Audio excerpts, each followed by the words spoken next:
go.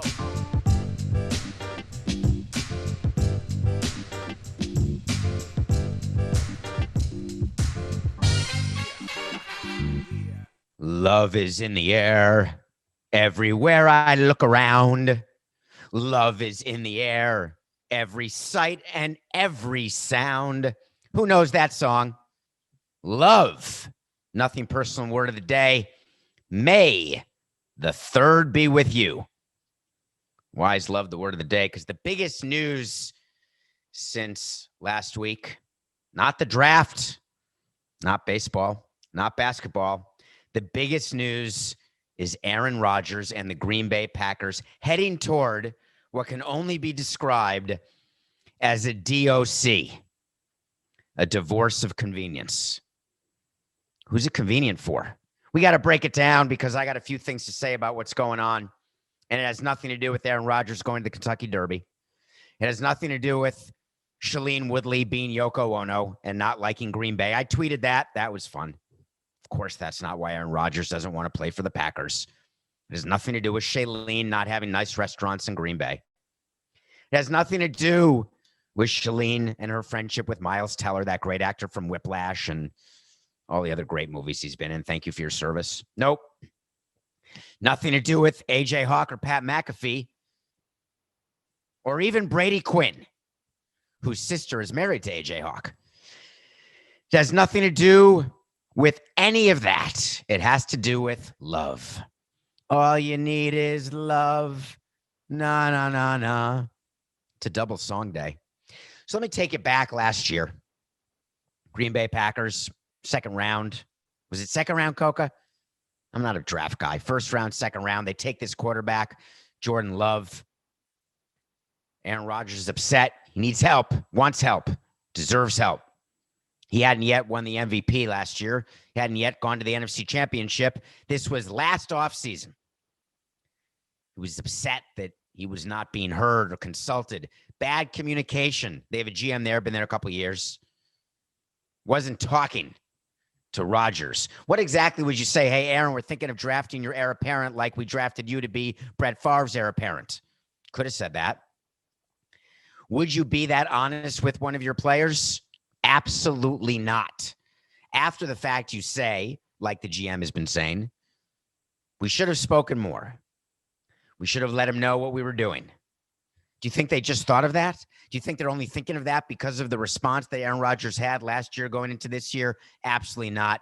It's a straight CYA public statement saying we didn't do what we should have done because our star is unhappy. People are all over the Intergoogle talking about how upset they are and sad they are for Aaron Rodgers, how uncomfortable it'll be for Aaron Rodgers to be around his heir apparent, how uncomfortable it is that the Packers keep drafting people on the defensive side of the ball and trying to run them out of the cheese state. That is all a bunch of horse hockey. The reality is that the people who run the Packers run that team well. That team has all pros at many positions. That team has been successful. Aaron Rodgers has won Super Bowl. So did Brett Favre. Brett Favre won those 3 MVPs in a row and then was run out of town in favor of Aaron Rodgers. But the feeling was he was past his prime at the time. But Aaron Rodgers is current MVP. He's in his prime. But when you are running a team, it is your job to be smarter than we are as fans. You know that. Don't listen to fans or you will soon be amongst them. You have to be the Tampa Bay Rays. You have to get rid of players before it's time, not after. In football, if you want to not tank, if you want to not have any downtime between regimes, the Patriots tried, couldn't do it. The Packers are going to try. And the way to do it is to go from Bledsoe to Brady. That was an injury. To go to Favre to Rodgers. That was a DOC. Divorce of convenience between the Packers and Favre Bean. That's all that's happening here. But the world of Packer fans are reacting as though the management of the Packers has done something incredibly offensive and wrong.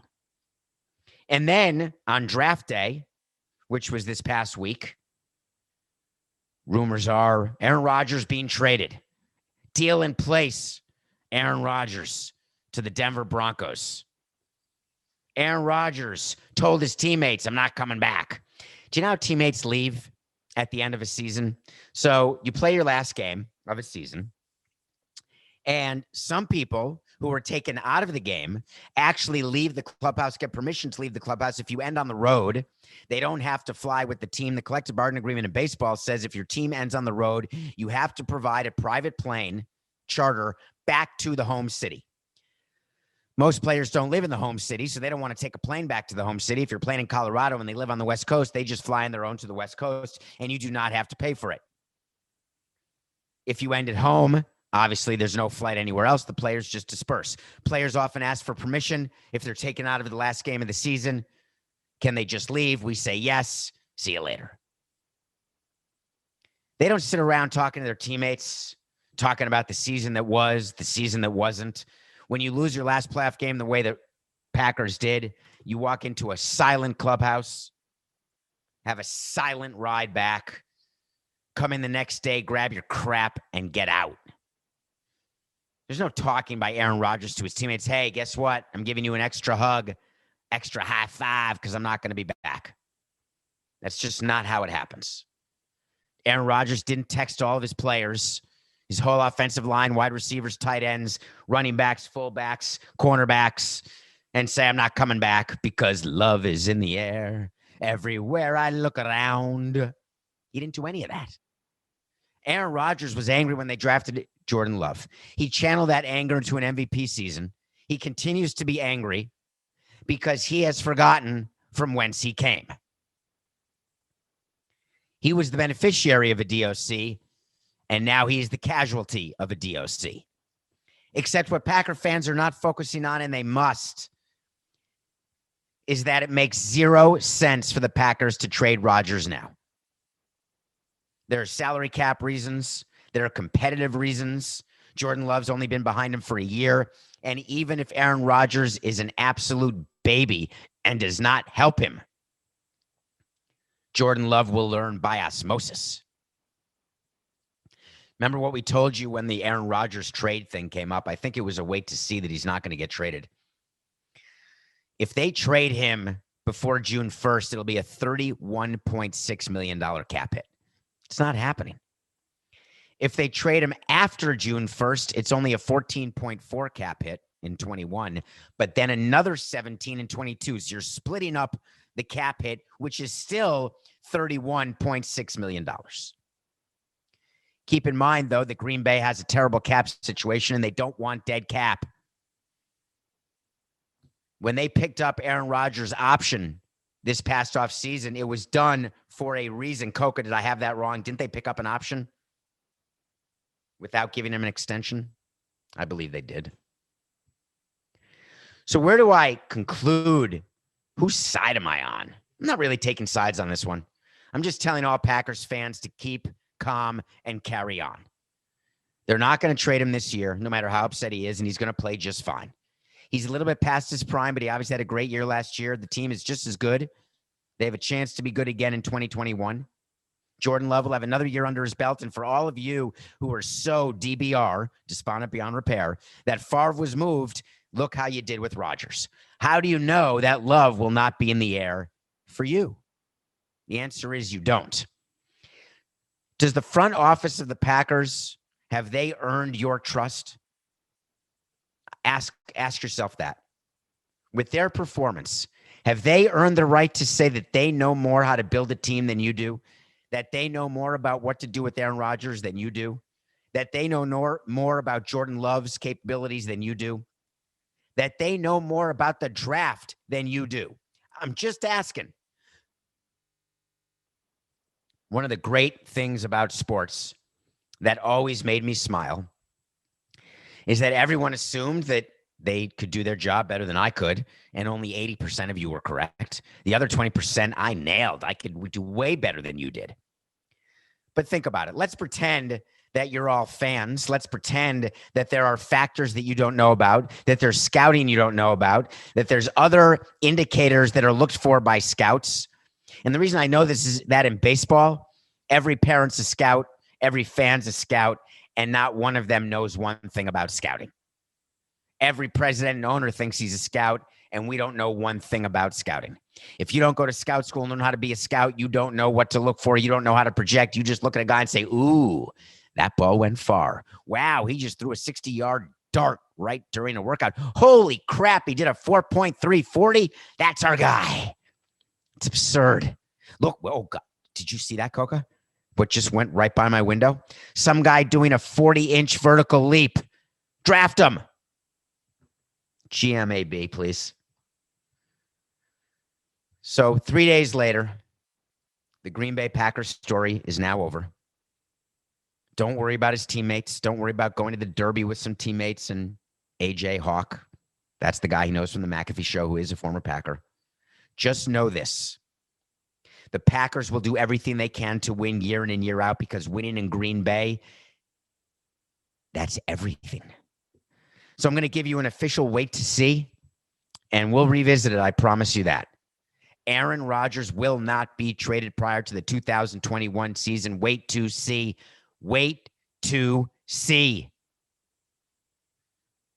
I was going to sing a song by Kings of Leon. There's only one problem with that, Coca. I don't know one song by Kings of Leon. Or is it Leon? KOL. I believe that is the band that performed prior to the NFL draft. Who watched the draft? I've been waiting 3 days to talk about it. I cannot stop thinking about it. I'm just going to give you a little behind the curtain scene as to what Rob Manfred was during the NFL draft, because he'll tell you he wasn't watching it, but he was. Only the beginning, though. People in the marketing department of baseball will tell you they weren't paying attention, but they were. People in the events department will tell them, we can do it better, but they can't, and they're watching. The amount of MLB envy was so significant that pink crap that you put, Pepto-Bismol, is that what you put? No, it's not that, Coca. Wait for it. It's right here. Dans la bouche. Calamine lotion. Why was I even talking about calamine lotion? Because that's used for poison ivy. There's not an amount of calamine lotion that can cure the envy that MLB feels toward the NFL and their draft. Now, people criticized it, saying they had Kings of Leon singing, and they forgot why people were tuning in. I saw that on the Twitter, and I smiled. It's all about entertainment. It's all about taking care of the people who are in Cleveland and the sponsors of the draft. It's taking care of the TV audience, because the number of people watching the draft who don't know the players would stagger you. But they're watching because the NFL has created a spectacle. That's the beauty of it. And we have tried. That's $1 Coca market. They have tried and tried and tried. And when Rob Manfred goes to the podium and says, with the first pick of the 2021 Rule 4 amateur draft, the Houston Astros select Carlos Correa. Who? It's not even there. They bring in like 5 players. It's nothing. So they sit around trying to figure out how to copy. And so everyone puts musical acts on before big events, do it at the All-Star game or do it at halftime of the Super Bowl. It becomes a thing. Anything you can do, I can do better. I can do anything better than you. But MLB finishes always with the silver medal, maybe even the bronze. And the NFL gets the gold every time because everyone's watching the draft. People do 20,000 mock drafts, which I should tell you, when you're an executive of a football team, you are looking at every mock draft to get ideas of who to draft. Not. And I'm not saying anything against my CBS brothers or all the other people who did mock drafts. I'm proud of you guys. Some of you nailed it. I think Jonathan Jones got every pick right for the first 4 rounds. He works at CBS. I think he got the first 200 picks right. I think Pete Prisco got 210 out of the first 200 right. I know that Brady Quinn, everybody, Danny Cannell, the whole CBS crowd. It's fun to watch, right? It's fun to listen to. A bunch of people doing a mock draft 4.0. It's a snooze fest to me because executives don't care, but fans do. But I used to hate mock drafts because it riles all of you up. You guys get all excited about it. Oh my God, we're taking John Cocktoson. Oh no, we didn't. Boo. Oh, we got Waddle. Yay. Oh, we missed out on spicy sauce. Oh.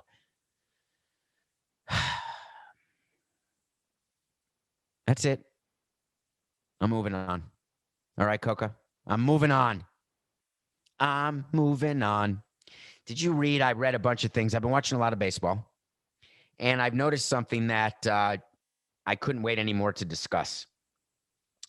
When instant replay started, again, that's $2 on a random Monday, Coca-licious. When instant replay started, what happened? Actually, wait a minute. I get that dollar back because I was a we during instant replay and its nascent struggles, but now it's a they. Instant replay was always done in conjunction with umpires, always done with kick gloves, and we don't want to show up any umpires. We want them all to be in favor of instant replay, and we're going to publicly say that umpires always want to get the call right. And we're going to say that they're cooperating, even though the relationship between the umpires union and the owners is as bad as the players union and the owners. What's the common denominator? Union, not owners. It's not that I'm anti-union. I've told you this. I'm anti-union when it's not meant to protect migrant workers or those who are being completely taken advantage of in every possible way to the point that they can't live. Umpires, believe you me, are doing fine. So are players. So the umpires always said, let's get it right, but they didn't mean it. They don't want to be showed up. So when they go through the rules of what can be used for instant replay, what can't, every rule that instant replay has about when you can use instant replay, what's required, what the threshold is, it is all based on umpires, all of it, saying don't show me up. But for whatever reason, there's been a decent turnover in MLB umpires. It is really hard to be. Let me start by saying that. Actually, I'm in the middle. Let me middle by saying this. It is hard to be an MLB umpire. The game is very, very fast. The plays are bang, bang. You have to be in an exact right position. You're doing it using your ears, your eyes, your instinct. There's about a gazillion rules you have to know.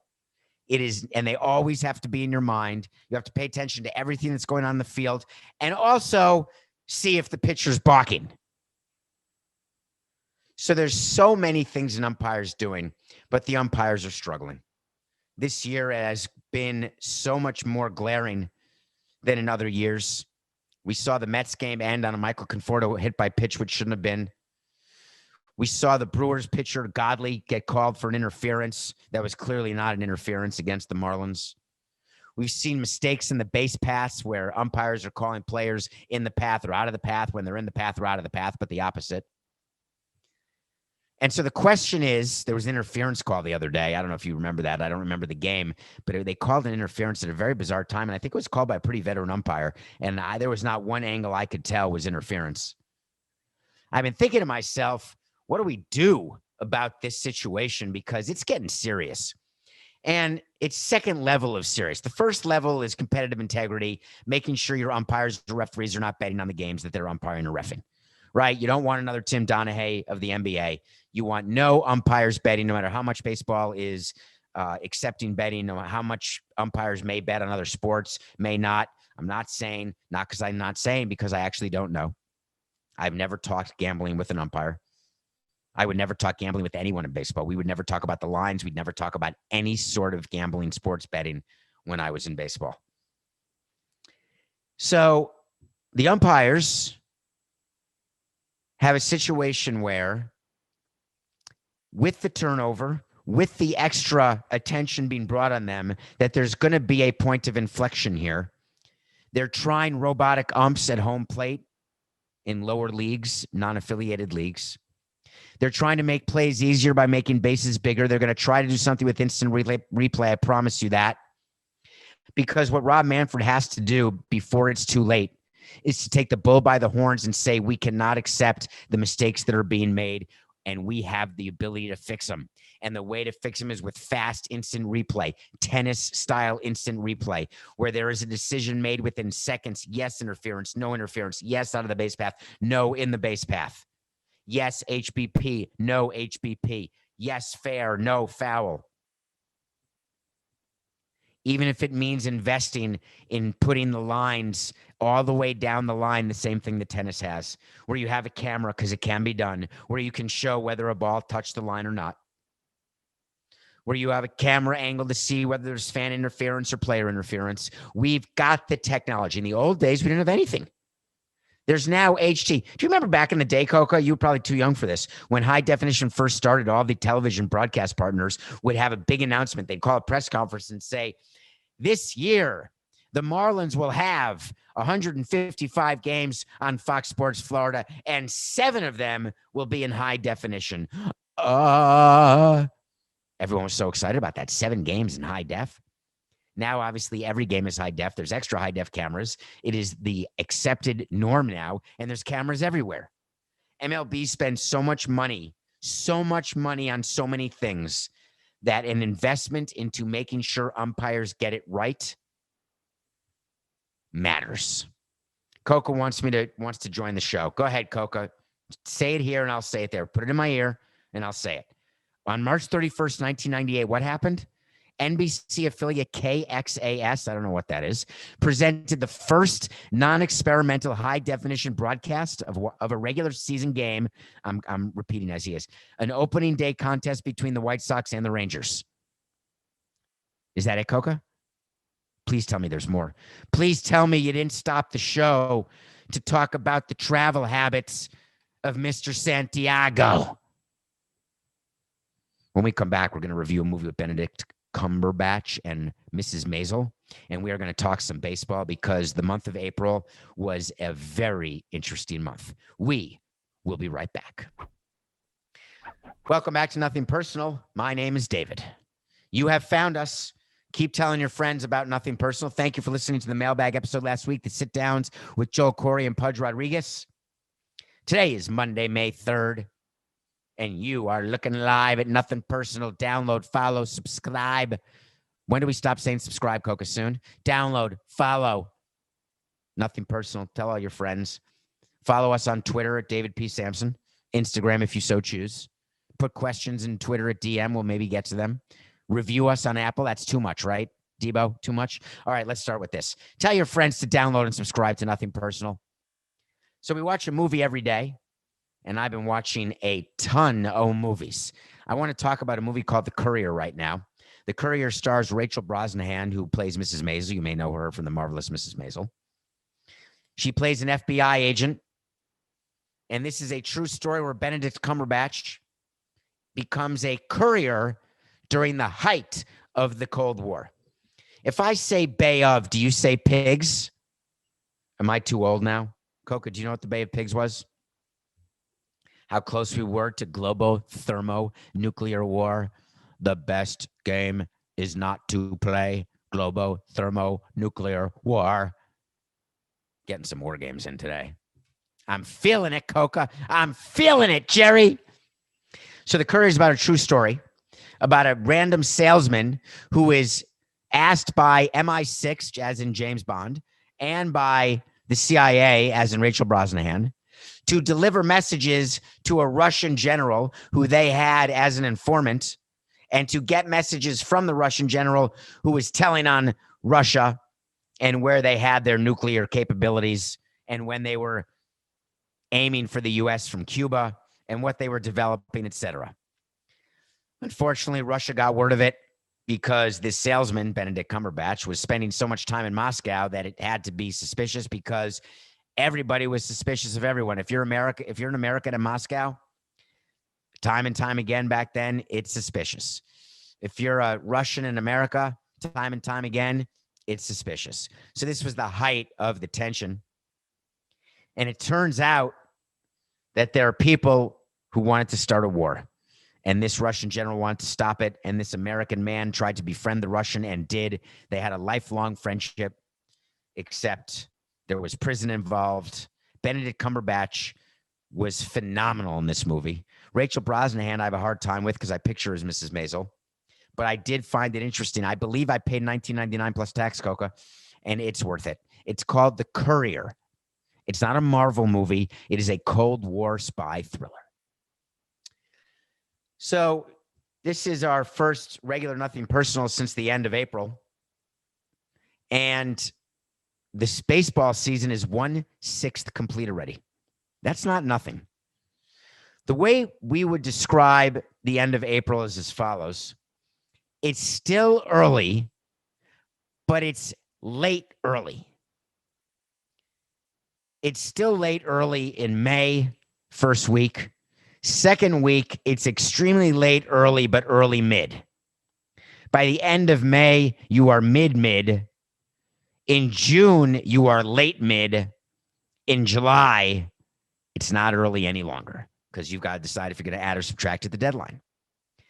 So we would look at April and look at where we were in the standings. We'd look at where we were from an offensive and pitching standpoint, from a defensive standpoint. We would start to calculate whether or not our offseason projections were correct. And I don't mean we did 25,000 simulations of the remaining 140 games. That's not what I'm talking about. Or 130 games, whatever are left. I'm talking about that we would get in a room at the end of April and we'd sit with the baseball people and say, okay, talk to me. Where are we? Well, we're doing way better than we thought from a hitting perspective, but we haven't been able to translate into victories. But let's hang in there because the pitching's coming. Our pitching has been phenomenal. The hitting's been sporadic. We've run into a few outs, but the defense has been just okay. I think we're okay. I'm okay. You're okay. We're okay. Everything's okay. That's what's going on in 30 major league clubs. Los Angeles Dodgers, not with the best record in baseball. Everything's okay. Don't worry. Kansas City Royals, one of the best records after they were not going to make the playoffs because that's a wait to see because they won the Cactus League. All they're saying is, it's still early, but I like where we are. We're okay. Red Sox doing so well. We're okay. Yankees stink. We're not okay. I mean, beating up on the Tigers, does that count as being good? They're starting to hit a little better, but the Yankees hitting has been dreadful. After Garrett Cole, the Yankees pitching has been subpar. The Yankees are fighting it out with the Orioles for last place, fighting out with the Rays.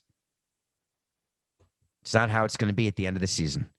So I want everyone who's looking at standings right now, everyone who is saying Kansas City's going back to the playoffs, everyone who believes that the San Francisco Giants will win the NL West, everyone who thinks that upside down standings stay that way for a whole season, everyone who reads a tweet that says the standings at the end of April can often mirror the standings at the end of September.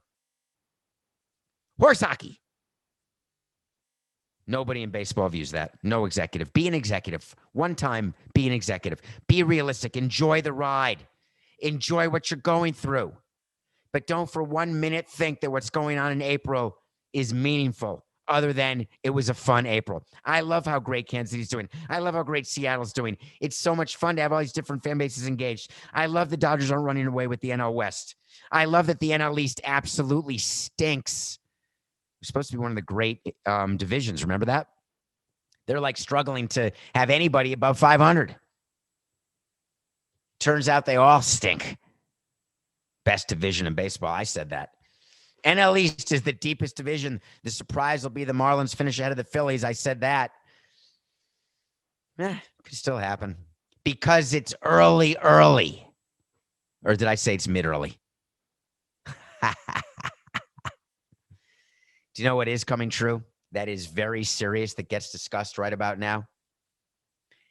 It's the injury situation in baseball. One thing that we do inside boardrooms and inside suites and on team buses and planes and bars and restaurants and offices, oh my, and buffets with chicken wings, you are discussing injuries. You are hoping that you can stay within budget with your disabled list injuries. Remember I told you about budgeting for disabled list players? When a player's making $6 million, which is $1 million a month, and the player spends a month on Major League IL, you have to give him $1 million, except he's not playing for your team. So you have to have a player replace that player, and you can bring a player in at the minimum, where the minimum is $600,000. That's $100,000 a month. And if the guy's out for a month, you pay the guy $1 million not to play, but you pay an extra $100,000 for the other guy to play in his place. So you're down $100,000, and your quality of player has obviously gone down, or else the guy making $100,000 a month would have made the team, not the guy making $1 million a month. You with me? No one likes injuries. But we were very clear that we had to pay close attention to April baseball because we were very concerned about the quick turnaround, the short spring training, the short off season, going from 60 games to 162, ramping up pitchers the way they did, and the injuries and the lack of performance have been staggering. Jordan Hicks, that great pitcher for the Cardinals. He throws about 127 miles an hour. Came back from Tommy John. He's hurt again. The Dodgers have tremendous injuries. Is that a coincidence they played through October? And now they've got Dustin May, Tony Gonsolin, David Price got hurt. He didn't play last October, but he didn't play, so he got hurt. Corey Knebel. These guys are all hurt. You have pitchers who were counted on. Toronto Blue Jays gave $12 million to Tanner Roark to pitch this year, 2 years, 24. They just got rid of him. Why is this happening and what can be done about it?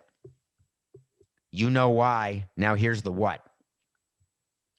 More off days, better off-season conditioning, more time to ramp up before the season starts, even if it's not in the confines of spring training.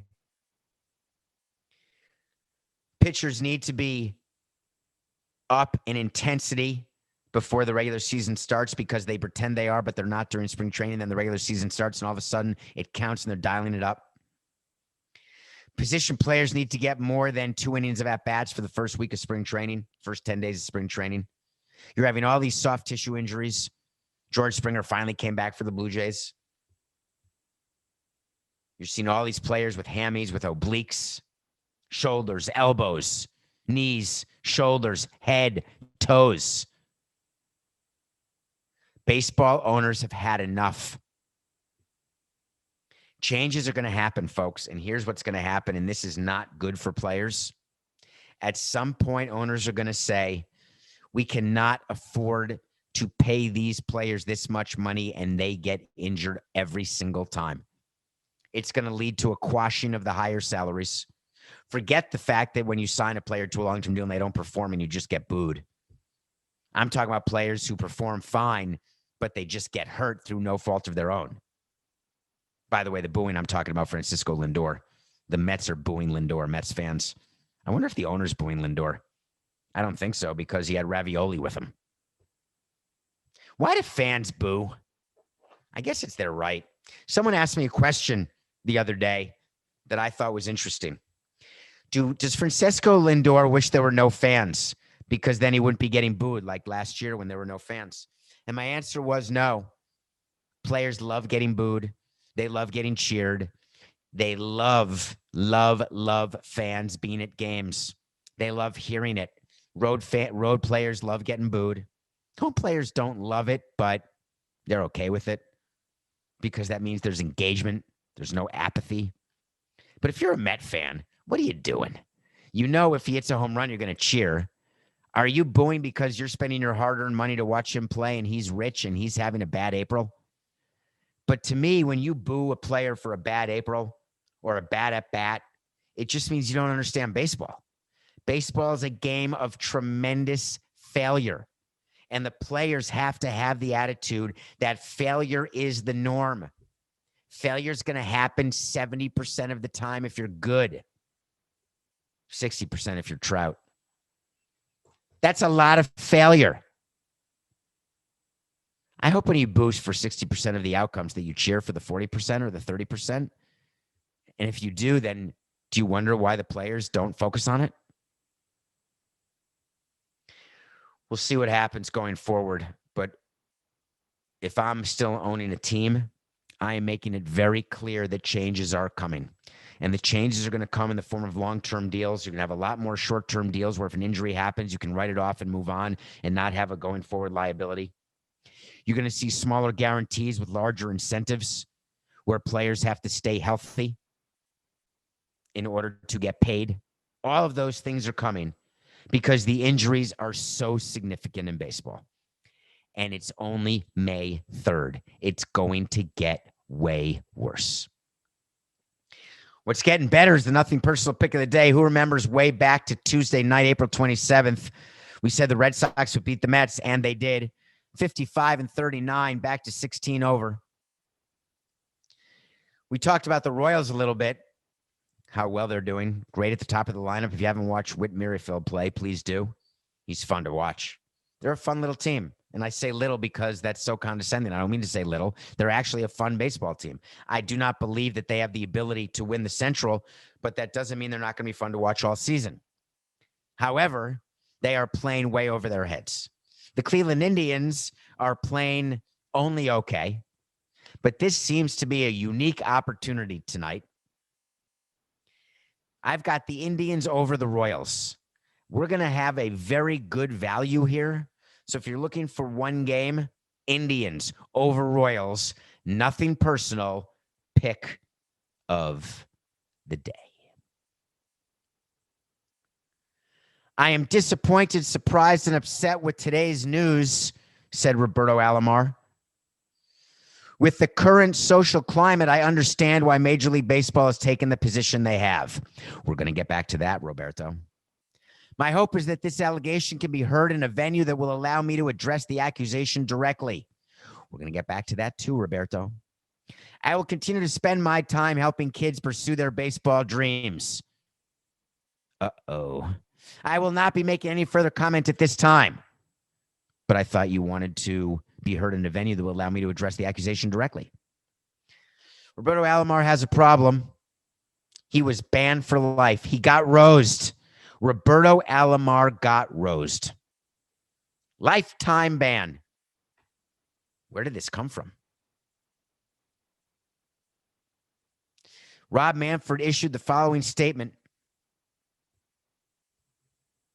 At my office's request, an independent investigation was conducted by an external legal firm to review an allegation of sexual misconduct reported by a baseball industry employee earlier this year involving Mr. Alomar in 2014.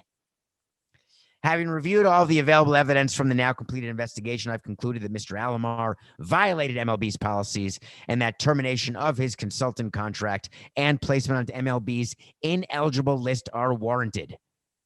We are grateful for the courage of the individual who came forward. MLB will continue to strive to create environments in which people feel comfortable speaking up without fear of recrimination, retaliation, or exclusion. That last sentence by the commissioner in his statement is in every statement because it's so important, and I agree it is critical. You must create an environment where people feel free to talk about what they are or have experienced. You must have independent investigations and analysis because you cannot allow someone to be accused and tried in the court of either public or non-public opinion and be terminated for life. So what happened here that Roberto Alomar was surprised? Nothing. Roberto Alomar's statement needs to have been much better. Let's break it down. I'm disappointed. Yes, so are we, Roberto. Surprised. How can you be surprised? You knew there was an investigation going on because I guarantee you the independent legal firm consulted with you and asked you questions and you had to give a statement. You're upset with the news? Okay, I'll give you that. Here's what your agent should not have had you write next.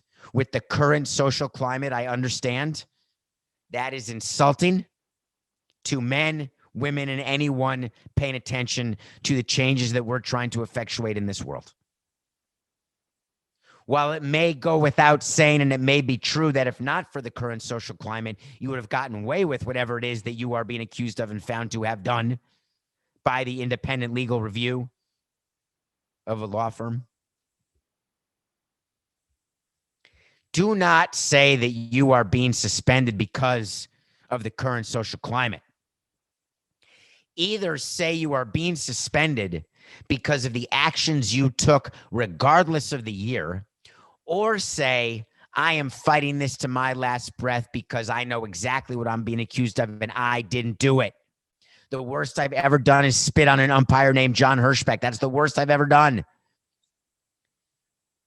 Roberto, you have a hope that the allegations can be heard in a venue that will allow you to address the accusation directly?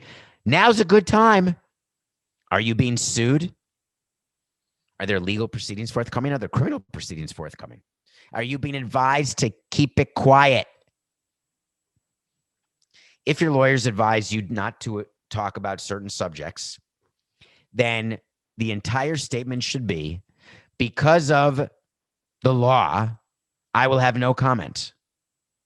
Currently, you don't go through a 5-sentence statement when you're not willing to address and or defend that which you are accused of doing. What I can't figure out is what went on in 2014, because we'll never know. It's being kept private. We don't know whether it was a writer, an employee, another player, a player wife, a player's brother, a player's sister, management, a GM, a president, wife, husband, significant other. We know nothing except Roberto Alomar did something that got him a lifetime ban. All the other violence and domestic abusers, Domingo Herman, Aroldis Chapman, they got 60 days, 80 days, 90 days, 120 days, whatever the case is, a year, 2 years, whatever they got. Not lifetime. Rob Manfred could have taken Roberto Alomar, was working as a consultant for MLB, and just let him go and announced why he let him go.